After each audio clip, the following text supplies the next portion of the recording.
ये है वो जहाज जो यूनाइटेड अरब एमिरेट्स में क्लाउड सीडिंग के जरिए आर्टिफिशियल बारिश करवाता है। इसका रजिस्ट्रेशन नंबर N6151A है और ये अमेरिका की प्राइवेट कंपनी का जहाज है। फ्लाइट डाटा रिकॉर्ड में देखने पर मुझे मालूम पड़ा कि इसी रजिस्ट्रेशन नंबर का जहाज दुबई में फ्लड से सिर्फ एक दिन पहले 15 अप्रैल 2024 शाम को 4 बजे अबू धाबी में ज़ायद इंटरनेशनल एयरपोर्ट से टेक ऑफ हुआ। सैटेलाइट व्यू के रिकॉर्ड्स में देखने पर मालूम पड़ा कि ठीक इसी दिन और इसी वक्त यूनाइटेड अरब एमिरेट्स के ऊपर काफ़ी सारे बादल थे जिनको बरसाना शायद इसी जहाज़ की जिम्मेदारी थी। टेक ऑफ के बाद ये जहाज़ कहाँ गया और की आबो हवा बहुत ड्राई है और वहाँ पर बारिशें बहुत ही कम होती हैं। पर इस बार कुछ दिनों नहीं बल्कि कुछ घंटों में ही इतनी बारिश हो गई जितनी दुबई पूरे साल में देखता है। दुबई के शानदार एडमिनिस्ट्रेशन सिस्टम की वजह से इसको मिनी यूरोप भी कहा जाता है, लेकिन इस बार मिनी यूरोप में लाखों गाड़ियां, घर, शॉप्स और ऑफिसेज पानी में डूब गए और अगले 5 दिनों तक पानी को निकालना दुबई गवर्नमेंट का सर दर्द बना रहा। क्या ये दुबई में क्लाउड सीडिंग का नतीजा था या फिर इनका सीवरेज सिस्टम फेल हो गया, और अगर हाँ तो कैसे? 14 अप्रैल 2024 को गल्फ ऑफ ओमान से बारिशों का एक सिलसिला तेज तूफान के साथ ओमान में दाखिल होता है और मूसलाधार बारिश सबसे पहले ओमान को हिट करती है। सड़कों पर पानी जमा हो जाता है और 20 लोगों का जानी नुकसान होता है। देखते ही देखते ये सिलसिला 16 अप्रैल तक UAE में दाखिल हो जाता है।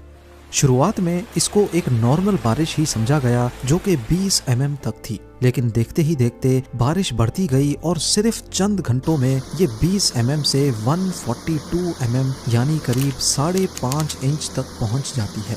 दुबई की बिजी रोड्स पर कई फुट गहरा पानी खड़ा हो जाने की वजह से यहाँ ट्रैफिक का निज़ाम धर्म भरम हो जाता है। लोग अपने घरों में कैद हो जाते हैं, जबकि कुछ एरियाज में तो घरों के अंदर भी कमर जितना पानी जमा होने की इंफॉर्मेशन मिली है। बहुत सी वीडियोस में देखा जा सकता है कि लोगों के घरों में कीमती सामान पानी की वजह से तबाह हो गया है। तमाम शॉप्स बंद होने की वजह से लोगों के पास खाने पीने की अशिया भी खत्म हो जाती हैं और लोग भूख की वजह से बेहाल हो जाते हैं, लेकिन बारिश रुकने का नाम ही नहीं लेती। यहाँ तक कि दुबई इंटरनेशनल एयरपोर्ट, जहाँ नॉर्मली दिन में हज़ारों फ्लाइट्स लैंड होती हैं, रनवे पर घुटनों जितना पानी खड़े होने के बायस फ्लाइट रडार पे ये एयरपोर्ट कुछ ऐसा मंजर पेश करने लगा।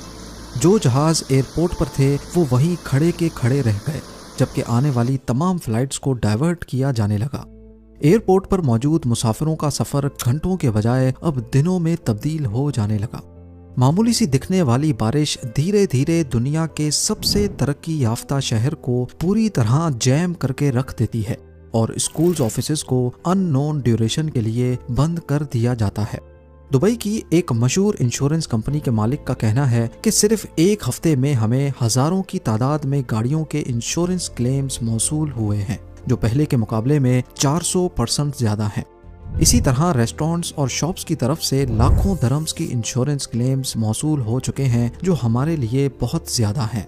मीटियोलॉजिकल अथॉरिटीज का कहना है कि 1949 से वेदर का डाटा रिकॉर्ड करना शुरू किया गया था और 1949 से लेकर अब तक यानी 75 सालों में ये UAE में होने वाली सबसे ज्यादा बारिश थी। मगर असली सवाल जो सबके जहन में मौजूद है कि आखिर ऐसा क्या हुआ कि दुनिया का खुश्क तरीन इलाका इस कदर शदीद बारिश की लपेट में आ गया। बारिशों से तबाही के बाद सोशल मीडिया पर ये अफवाह फैलने लगी कि ये बारिश दुबई की क्लाउड सीडिंग का नतीजा है। क्या ये अफवाह वाकई सच्ची है? 15 अप्रैल 2024 शाम 4 बजे के करीब अबू धाबी एयरपोर्ट से N6151A रजिस्ट्रेशन नंबर वाला जहाज टेक ऑफ हुआ, जो नॉर्मली पहले भी UAE क्लाउड सीडिंग एक्टिविटी में देखा गया है। इसके रूट में देखा जा सकता है कि पहले वो सीधा यूनाइटेड अरब एमिरेट्स के ईस्ट कोस्ट पर मौजूद पहाड़ी एरिया के ऊपर गया और वहाँ गोल गोल चक्कर लगाए।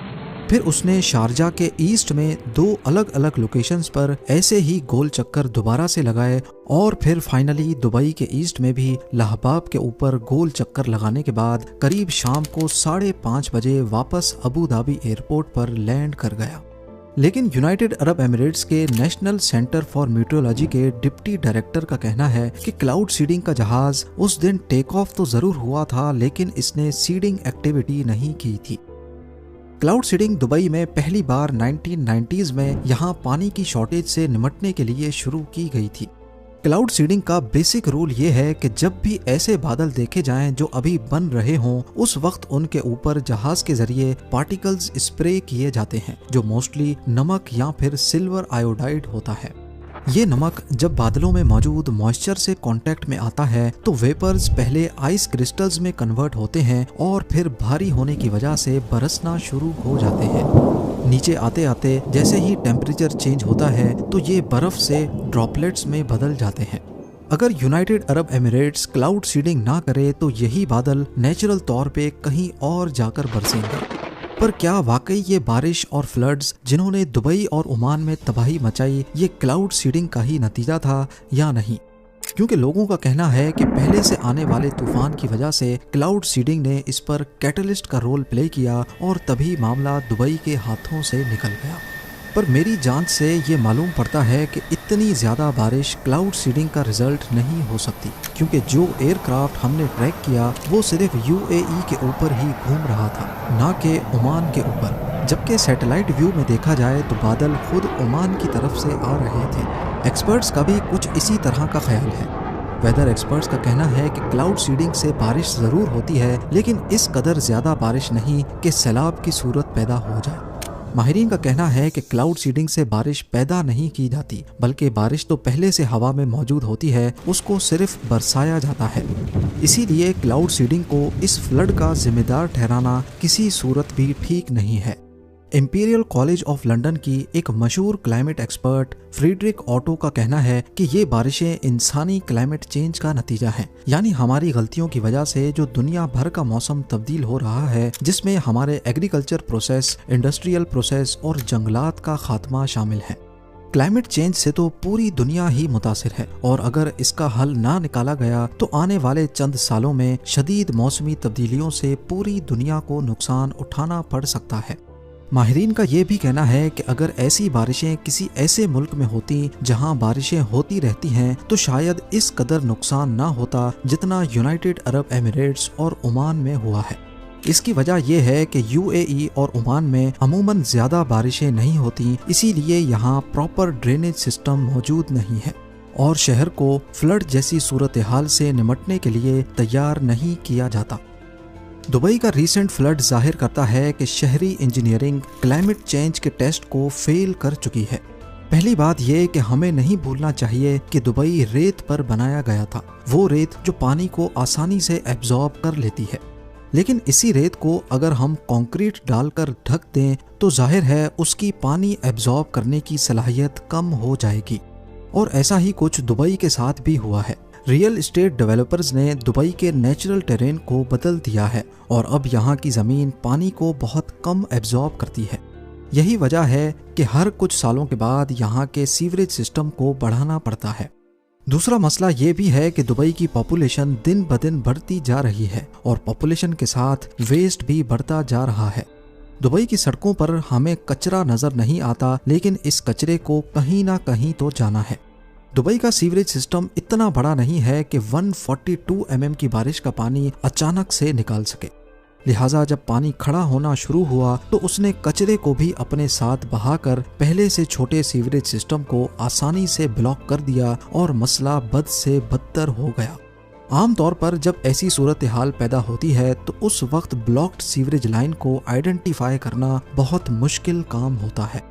ऐसा सिर्फ दुबई में ही नहीं बल्कि दुनिया की दूसरी डेवलप्ड सिटीज़ में भी देखा गया है।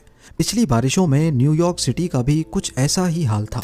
स्कूल्स, रोड्स और घरों में पानी खड़ा हो गया। सीवरेज लाइंस जो ऑलरेडी पानी में मिट्टी की वजह से आधी आधी चोक थीं, जब अचानक उसमें ज़्यादा पानी आया तो वो बर्दाश्त नहीं कर पाई। ये बात सुनने में थोड़ी अजीब लगती है, लेकिन दुबई में अभी तक भी काफ़ी एरियाज़ को सीवरेज कनेक्शन नहीं दिए गए। यहाँ तक कि दुनिया के सबसे ऊंचे स्काई स्क्रैपर बुर्ज खलीफा को भी नहीं। बुर्ज खलीफा का सारा वेस्ट एक सेप्टिक टैंक में जमा होता है और उसको डेली बेसिस पे डंपर्स की मदद से खाली किया जाता है। खुशकिस्मती से 16 अप्रैल की बारिश में दुबई के पास रिसोर्सेज और टेक्नोलॉजी के साथ साथ बेहतर मैनेजमेंट मौजूद थी। इसीलिए जल्द अज जल्द टैंकर्स और मशीनरी की मदद से ज़्यादातर लोकेशंस पर से पानी निकाल लिया गया और सिस्टम को बहाल कर दिया गया। लेकिन ये आखिरी बारिश नहीं थी। ऐसी बारिशें फिर से हो सकती हैं क्योंकि क्लाइमेट चेंज का खतरा हर वक्त सर पे मंडला रहा है। इसीलिए दुबई के रूलर शेख मोहम्मद बिन राशिद अल मखदूम ने दुबई में एडिशनल सीवरेज लाइंस के लिए 80 अरब दिरहम की मंजूरी दे दी है।